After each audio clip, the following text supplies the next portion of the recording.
Hello bachcho, let's see this question. This question says that why are railways so important today? Or what are the importance of railway transport? Or Indian railways bind the economic life of the country as well as accelerate the development of the industry and agriculture. Justify the statement. Or explain the importance of railway as the principal mode of transportation for freight and passengers in India. तो बच्चों ये question हमसे जानना चाह रहा है कि जो इंडियन रेलवेज है वो इंडिया के इकोनॉमिक लाइफ और डेवलपमेंट के लिए क्यों इम्पोर्टेंट है। तो बच्चों इस क्वेश्चन का की कॉन्सेप्ट है इम्पोर्टेंस ऑफ द रेलवेज, जो कि हमें बताना है। तो बच्चों चलिए समझते हैं कि रेलवेज हमारे लिए क्यों इम्पोर्टेंट है।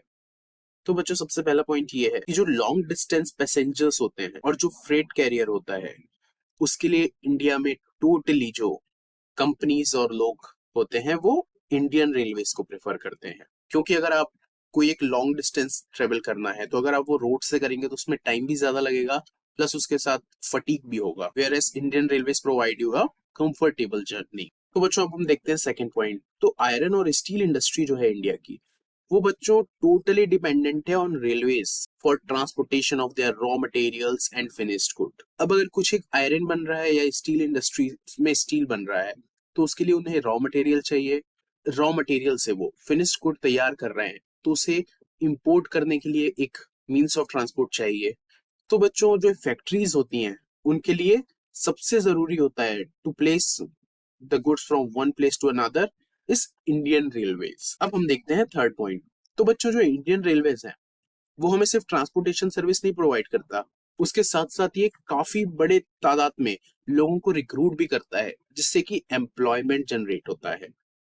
अब हम देखते हैं फोर्थ पॉइंट। अब बच्चों इंडिया जो कंट्री है वो काफी धर्मों से बनी हुई है, काफी अलग अलग रीजन्स हैं, काफी अलग अलग तरीके की बोली है।